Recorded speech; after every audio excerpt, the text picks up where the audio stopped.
मित्रों, मैं हूं श्रेयसी और मैं हूं उपस्थित कानपुर में। कानपुर में हमारे जो आजाद नगर है वहां पे हम लोग उपस्थित हैं और हमें एक सौभाग्य प्राप्त हुआ है जो हमारे बहुत बड़े बहुत खास अतिथि हैं जो श्री संदीप त्रिपाठी महाराज जी के पिताश्री हैं। उनसे फिर से मिलने का सौभाग्य प्राप्त हुआ है और उनसे हम लोग कुछ मार्गदर्शनीय चीजें, कुछ अच्छी उच्च बातें प्राप्त करेंगे। और मैंने पिछली बार भी दिखाया था, उनके हम लोग घर पे गए थे और उनसे हम लोग बहुत ज्ञान प्राप्त किए थे, बहुत चीजें प्राप्त की थी। तो आज भी वही चीजें प्राप्त करेंगे और आपको दिखाएंगे। मेरे साथ आप लोग को बने रहना है। और हमारे श्री संदीप त्रिपाठी महाराज जी के पिताजी हैं जो यहाँ पे कथा वाचक कर रहे हैं, जो कथा है सुना रहे हैं, वो यहाँ पे उपस्थित है। और मैं चाहता हूँ कि मैं उनको प्रणाम करता हूँ और मैं चाहता हूँ कि वो कुछ उच्च बातें बताएं हमारे मित्रों को। बहुत सुंदर, इसको बंद रखने, बहुत सुंदर। काशी में कुछ समय के लिए बालक अपने पिता के साथ आए थे और कुछ क्षण के लिए सत्संगति हुई थी। बहुत अच्छा लगा था और जिज्ञासा उसी दिन से हो गई थी। और अकारण और अहेतुक, जैसे किसी कहते हैं अतिथि, अपने आप यह संयोग कानपुर में बन गया।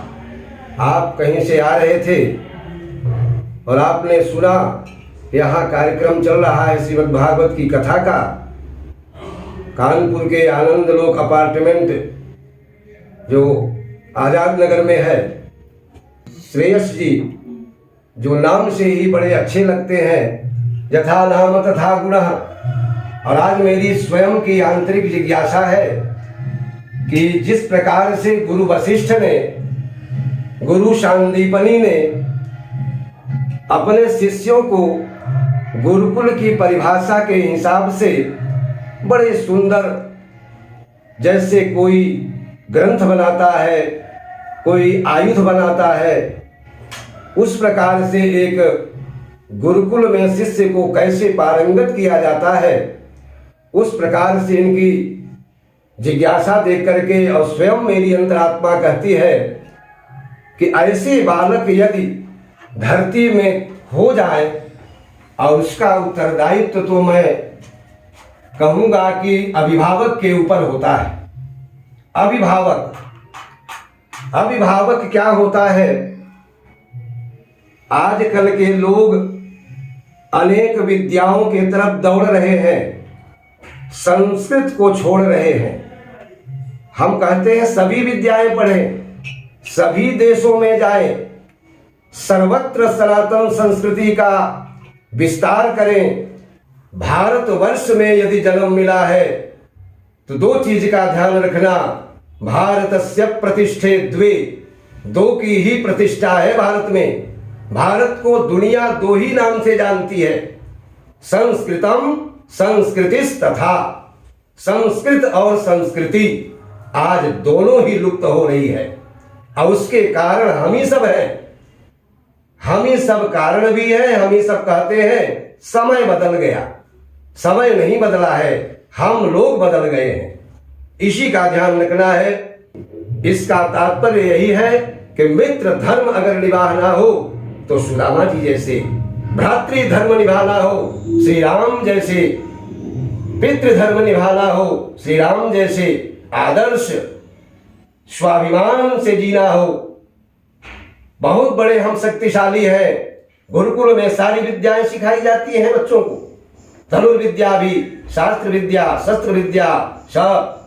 चाहते राम जी अयोध्या में बैठे बैठे रावण को संधान कर देते, लेकिन उन्होंने रास्ते में सबका कल्याण करते हुए सर्वजन हिताय सर्वजन सुखाय, इसकी भावना से हम सबको आदर्श बताया। भगवान ने मर्यादा का पाठ पढ़ाया। यही आशीर्वाद श्री भागवत भगवान से मैं इस बालक को चाहता हूँ, जीवन में उज्जवल बने और अपने नाम को यथार्थ करे और अपने पिता की, अपने पूर्वजों की कृति को आगे बढ़ाए। राष्ट्र की संस्कृति गौ, ब्राह्मण, संत, महात्मा सभी का सम्मान बनाए और माता पिता को उज्जवल करे, संसार के लोगों को सीख दे।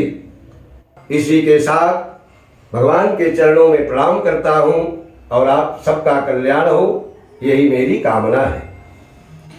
जी जी, बहुत शुक्रिया और बहुत अच्छा लगा इन्होंने सनातन धर्म के बारे में, जो कि आजकल बहुत ज़्यादा मतलब बढ़ रहा है, जैसे पहले भी था अब वैसे भी हो रहा है वापस, और बहुत अच्छा लगा। इन्होंने कुछ नई नई चीज़ें भी बताई और कुछ स्टोरीज भी बताए जो राम जी के बारे में थी,